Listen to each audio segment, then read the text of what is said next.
नारायणं नमस्कृत्य नरं चैव नरोत्तमं देवीं सरस्वती व्यासं ततो जयमुदीरयेत्।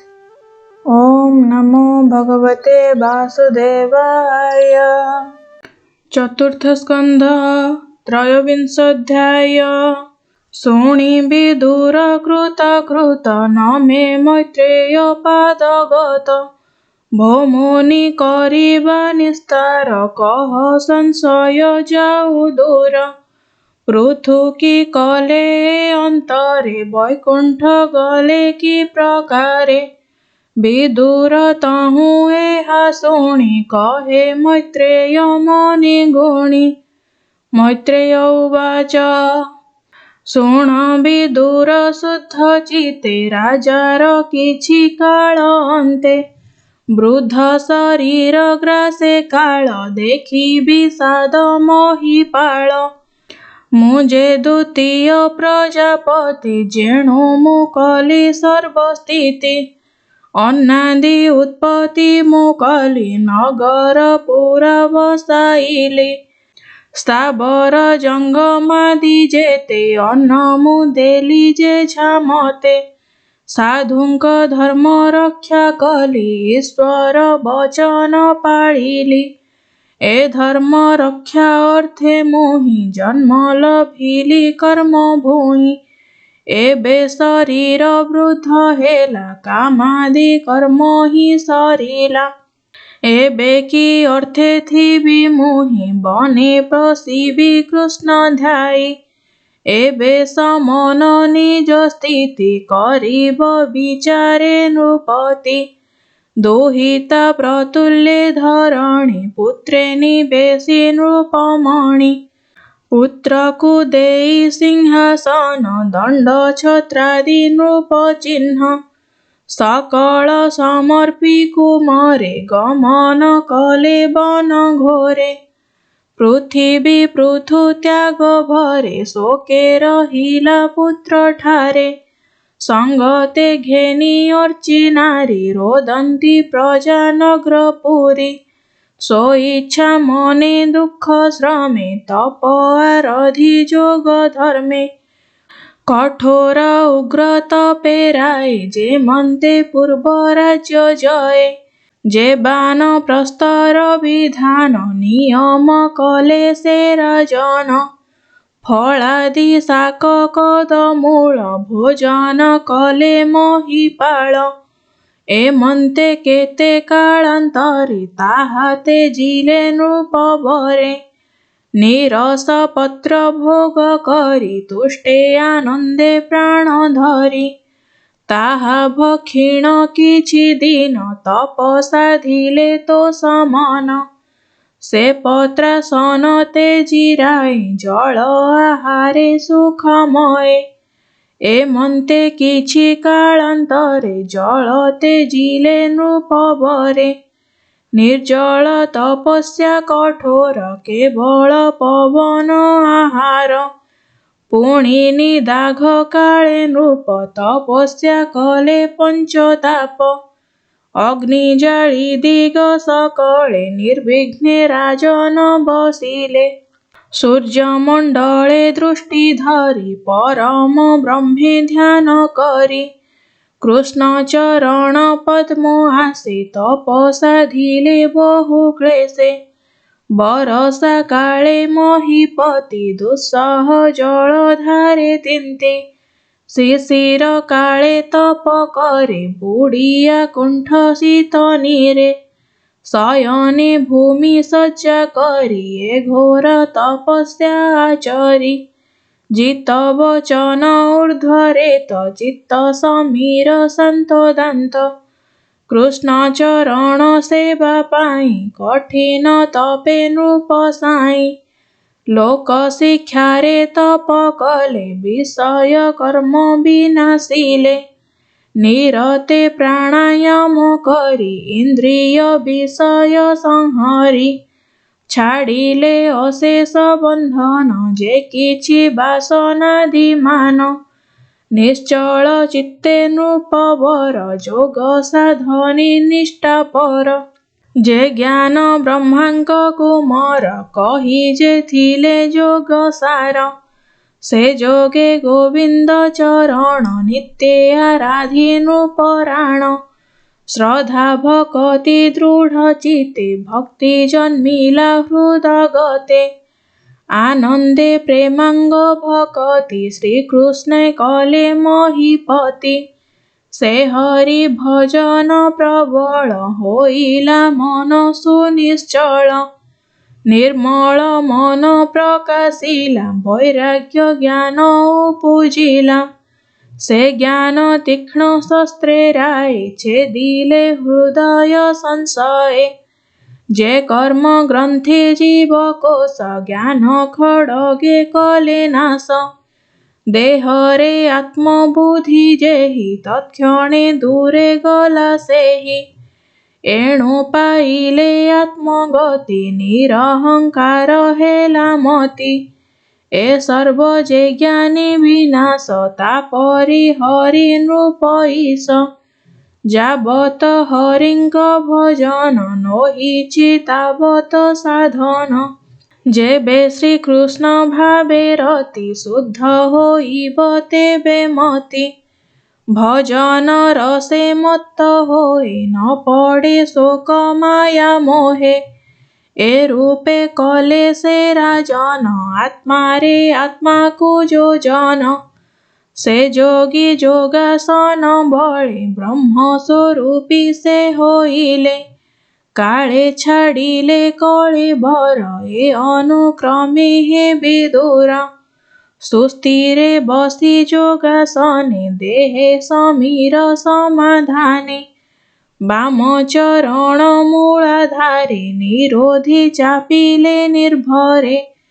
से मूलाधार रूप पवन ऊर्ध्व कुटेकिले राजन। नाभिरु हृदय कमले पवन रखिले सधीरे। तहु षोडश दले नेले तहु कंठरे तहु शिरे। ए रूपे प्राणादि पवन भेदीण ए षड चक्रेण। से ब्रह्म रंध्रे जोग बळे ए सर्व करिए कठुळे। मन पवन दृढ़े धरि भितरे रहिले पासोरी। से बने पृथु नृपनाथ देह धारणे पंचभूत। जे झानु क्रमे जोग बळे समष्टि भूते लय कले। पवन न्यासी समीरणे जे किछि देहादि धारणे।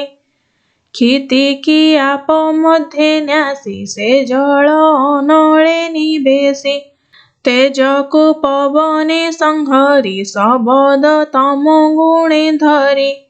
इंद्रिय गणे युक्त मन ताहा आकाशे करि लीन। आकाश शबदे संहरी शबद तम गुणे धरी। ए जे तामस अहंकार काचे जे महाभूत तार। जे रूपे लय कले नृप शुण विदुरता स्वरूप। पृथिवी गंधे लय करी आपकु रस मध्ये धरी। तेजकु रूप मध्ये थोई पवन स्पर्शे लगाई। शबदे आकाश संहरी ए सर्व तम गुणे भरी। जे तम सात्विक राजस एकत्वे कले ता प्रकाश। इंद्र सहिते बुद्धि मन जे झानु क्रमे कले लीन। शबद आदि इंद्रि गणे लीन होइले जे झास्थानी। एहांक अधिष्ठाता देबे लये पाइले जे झा भावे। एकत्वे अहंकार नेई से महतत्वरे मिसाई। ए सर्व तत्व गुणे न्यासी महतत्वरे परकाशी। से महतत्व मायामय प्रकृति संगे हेले लये। ଜ୍ଞାନ ବୈରାଗ୍ୟ ଯୋଗ ବଳେ ଏ ଜୀବ ବ୍ରହ୍ମେ ଯାଇ ମିଳେ। ଏ ମନ୍ତେ ପୃଥୁ ମହିପାଳ ଦେହ ତେଜିଲେ ପାଇ କାଳ। ସେ ଅର୍ଚି ପତିବ୍ରତା ନାରୀ ସ୍ୱଧର୍ମେ ସ୍ୱାମୀ ପାଦ ଧରି। ଦେହ ସୁଖାଇ ତପେ ଥିଲେ ସ୍ୱାମୀର ମରଣ ଦେଖିଲେ। ତତ୍କ୍ଷଣେ ହୋଇ ହତ ଜ୍ଞାନ ଆକୁଳେ କରନ୍ତି ରୋଦନ। ଭୋ ନାଥ ମୋର ପ୍ରାଣ ନାହା ମୋତେ ଦେଖାଅ କିମ୍ପା ଏହା। କପଟେ ମୁଦ୍ରିତ ଲୋଚନ ଶ୍ୱାସ ବହଇ ଅତି କ୍ଷୀଣ। ତୁ କାଳ ବିହନ୍ତା ଈଶ୍ୱର ଏ ତୋର ମାୟା ଖେଳ ଘର। ସ୍ଥିତି ଉତ୍ପତ୍ତି କରୁନାଶ ତୁ ମାତ୍ର ରହୁ ଅବଶେଷ।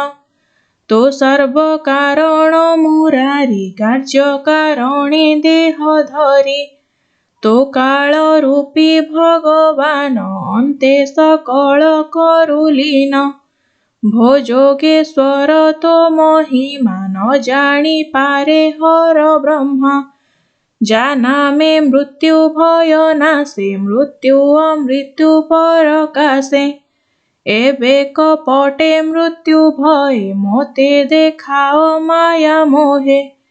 ଏ ମାୟା ମୋହ ଦ୍ୱନ୍ଦ ପାଶ ପ୍ରତେଜି ତୁମ୍ଭ ପ୍ରତି ଆସ। ଏବେ ଉପେକ୍ଷି ବନ ଘୋରେ ତେଜିଣ ଗଲ ନିଜ ପୁରେ। ମୁଁ ଯେ ନିରତେ ଅପରାଧୀ ତୋ ପାଦେ ନ ସେବି ଦୁର୍ବୁଦ୍ଧି। ସେ ଅପରାଧ ଦୋଷେ ମତେ ଏବେ ତେଜିଲ ଦୁଃଖ ଚିତେ। ତୁମେ ଯେ ମୋର ମନ ଦୁଃଖେ ବହସୁ ଦୟା ଭାବ ସୁଖେ। ଭୋ ସଖୀ ନ ତେଜିବି ତୋତେ ଯାବତ ପ୍ରାଣ ଦେହ ଗତେ। ସେ ଆଜ୍ଞା ଅଭାଗେ ମୋହର ଏବେ ଫଳିଲା ଯୋଗେଶ୍ୱର। ଏ ରୂପେ ବିଳପେ ସୁନ୍ଦରୀ ଶୋକ ସାଗରେ ତନୁ ଘାରି। ସେ ଅର୍ଚି ଦେବୀ ଜ୍ଞାନବତୀ ତତ୍କ୍ଷଣେ ଧୀର କରି ମତି। ପର୍ବତ ପ୍ରାନ୍ତେ ଚିତା କଲେ ସ୍ୱାମୀଙ୍କି ତହିଁ ନିବେଶିଲେ। ମୁଖାଗ୍ନି କରି ବିଧି ମତେ ସ୍ନାନ ଉଦକ କ୍ରିୟା ଯେତେ। ସୂର୍ଯ୍ୟଙ୍କୁ କରି ଅର୍ଘ୍ୟ ଦାନ ଯେ କର୍ମ ଯେ ବିଧି ବିଧାନ। ଦେବଙ୍କୁ କରି ନମସ୍କାର ସମ୍ପୁଟେ ଯୋଡ଼ିବେନି କର। ଏ ସର୍ବ ସାରିଣ ସୁନ୍ଦରୀ ଅଗ୍ନିକୁ ପ୍ରଦକ୍ଷିଣ କରି। ପ୍ରବେଶ ଅଗ୍ନି ମଧ୍ୟେ ଯାଇ ଦେବେ ଦେଖନ୍ତି ଶୂନ୍ୟେ ଥାଇ। ସିଦ୍ଧ ଚାରଣ ବିଦ୍ୟାଧର ଇନ୍ଦ୍ରାଦି ଯେତେ ଅନୁଚର। ଯେ ଯାହା ମତେ କରି ସ୍ତୁତି ଆନନ୍ଦେ ପୁଷ୍ପ ବରସନ୍ତି। ଦୁନ୍ଦୁଭି ବାଦ୍ୟ ନାଦ କରି ରଙ୍ଗେ ନାଚନ୍ତି ଅପସରି। ମଙ୍ଗଳାଳାପେ ଶୁଦ୍ଧ କାଳେ ସେ ପତି ପତ୍ନୀ ଏକ ମେଳେ। ଆକାଶେ ଯାନ୍ତି ଦେବଯାନି ଯେହ୍ନେ ତଡ଼ିତ ନବଘନି। ଦେବେ ଆନନ୍ଦେ ସ୍ତୁତି ଭଣି ଶିରେ ନିବେଶି ବେଣୀ ପାଣି। ପ୍ରଶଂସି ଦେବୀ ଜଣେ ଜଣେ ଆନନ୍ଦେ ଅଶ୍ରୁଳ ଲୋଚନେ। ଧନ୍ୟ ସାଧବୀ ପତିବ୍ରତା ସ୍ୱାମୀ ସେବାରେ ଅନୁରତା। ତେଜିଣ ଅଚଳ ବିଭୂତି ସ୍ୱାମୀର ସଙ୍ଗତେ ଚଳନ୍ତି।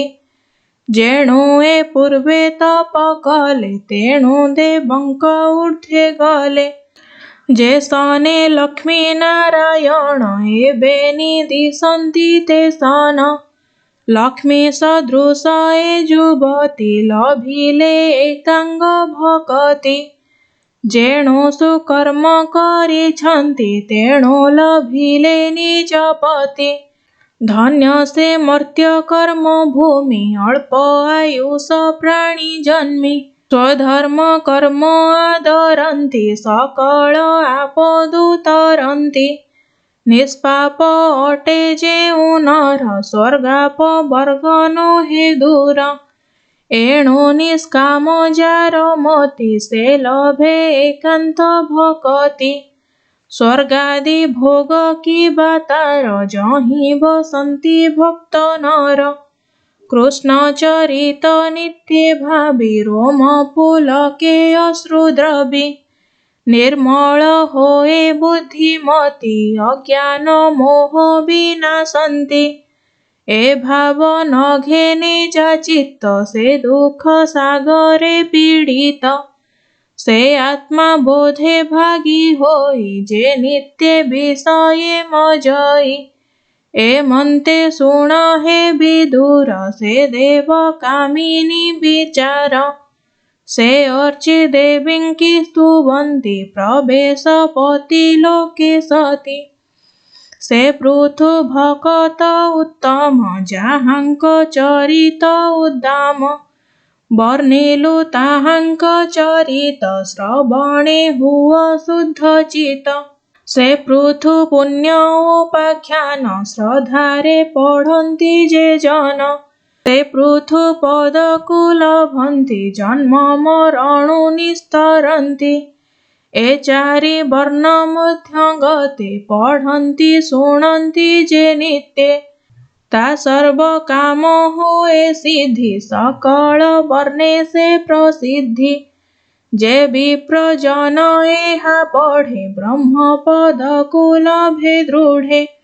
କ୍ଷତ୍ରିୟ କଲେ ଅଧ୍ୟୟନ ରାଜତ୍ୱ ପଣେ ସେ ନିପୁଣ। ଗାୟନ କଲେ ବୈଶ୍ୟଜନ କୃଷ୍ୟାଦି କାଣିଜ୍ୟେ ନିପୁଣ। ସେ ଜ୍ଞାନୀ ଜନେ ଶ୍ରେଷ୍ଠ ହୋଇ ଧର୍ମାର୍ଥୀ ଜୀବନେ ଜିୟଇ। ଶ୍ରବଣେ ଶୂଦ୍ର ହୋଏ ସୁଖୀ ଭକତ ମଧ୍ୟେ ତାକୁ ଲେଖି। ତ୍ରିକାଳ ଶ୍ରବଣ କୀର୍ତ୍ତନେ ଯେ ନର ନାରୀ ଶୁଦ୍ଧ ମନେ। ସକଳ କାମାର୍ଥ ଲଭନ୍ତି ଭୋଗାନ୍ତେ ବୈକୁଣ୍ଠେ ବସନ୍ତି। ନିର୍ଧନ ଅପୁତ୍ରିକ ଜନ ଲଭେ ଅପତ୍ୟ ବହୁ ଧନ। ଅକୀର୍ତ୍ତମନ୍ତ ଯେ ବା ଜନ ଶ୍ରବଣେ ଲଭେ କୀର୍ତ୍ତିମାନ। ଶ୍ରବଣେ ପୃଥୁର ଚରିତ ଶ୍ରବଣେ ମୂର୍ଖ ସୁପଣ୍ଡିତ। ଯେ ପ୍ରତିଦିନେ ଅଧ୍ୟୟନ୍ତି ଅଶୁଭ କର୍ମ ବିନାଶନ୍ତି। ଯଶ ଆୟୁଷ ଧନ ଆର ଶ୍ରବଣେ ବଢ଼େ ନିରନ୍ତର। ଅପରେ ଧର୍ମ ଅର୍ଥ ଚାରି ଲଭନ୍ତି ତ୍ରିପାପ ନିବାରି। ଯେବେ କ୍ଷତ୍ରିୟ ରିପୁ ଭୟେ ଶ୍ରବଣେ ଚତୁର୍ଦିଗ ଜୟେ। ଏ ସର୍ବ କର୍ମ ଫଳ ପାଇ ଯେ ଅବା ନିରତେ ଶୁଣଇ। ଏ ପୁଣ୍ୟ ପୃଥୁର ଚରିତ ସଦ୍ୟ ବିଶୁଦ୍ଧ ହୋଏ ଚିତ।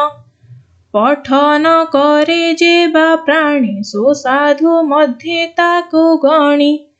ଯେ ମୁଖେ କରନ୍ତି ଗାୟନ ବିଶୁଦ୍ଧ ହୋଏ ବୁଦ୍ଧି ମନ। ତାର ଅଶେଷ ପୁଣ୍ୟମୟେ ବିପ୍ର କଲ୍ୟାଣେ ତାର ହୋଏ। ବ୍ରାହ୍ମଣ ମୁଖୁ ଯେବେ ଶୁଣି ଅନ୍ୟତ୍ର ଚତୁର୍ଗୁଣ ଜାଣି। ବିପ୍ର ପୂଜନେ ହରି ଦୋଷ ତାଙ୍କୁ ନ ଲାଗେ ଗୁଣ ଦୋଷ। ଶୁଣ ବିଦୁର ସାବଧାନେ ସେ ପୃଥୁ ଚରିତ ଆଖ୍ୟାନେ। ଅମୃତ ରସମୟ ଗୀତ ଶ୍ରବଣେ ନିସ୍ତରେ ପତିତ। ପାର୍ଥବୀ ଗତି ହୋଏ ତାର ସ୍ୱର୍ଗାପବର୍ଗ ନୋହ ଦୂର। ଏ ମୋହ ସଂସାର ତାରଣେ ଅନ୍ୟଥା ନାହିଁ ଉଦ୍ଧାରଣେ। ଚତୁର୍ଥ ସ୍କନ୍ଧେ ଭାଗବତ ତ୍ରିବିଂଶ ଅଧ୍ୟାୟର ଚରିତ। ମୈତ୍ରେୟ ବିଦୁର ସମ୍ବାଦ ଶ୍ରବଣେ ଖଣ୍ଡଇଆ ପଦ। ଶୁଣନ୍ତେ ତୁଟେ ଭବ ବ୍ୟାଧି ଶ୍ରବଣେ ପାପ ବନ୍ଧ ଛେଦି। ହରି ଚରଣ ଆଶ୍ରେ କର ସକଳ ପାପ ହେବ ଦୂର। ସୁଜନେ ଏହି ରସେ ରସ ଭଣଇ ଜଗନ୍ନାଥ ଦାସ। ଇତି ଶ୍ରୀମଦ୍ଭାଗବତେ ମହାପୁରାଣେ ପାରମହଂସ୍ୟାଂ ସଂହିତାୟାଂ ଚତୁର୍ଥ ସ୍କନ୍ଧେ त्रयोविंशोऽध्याय।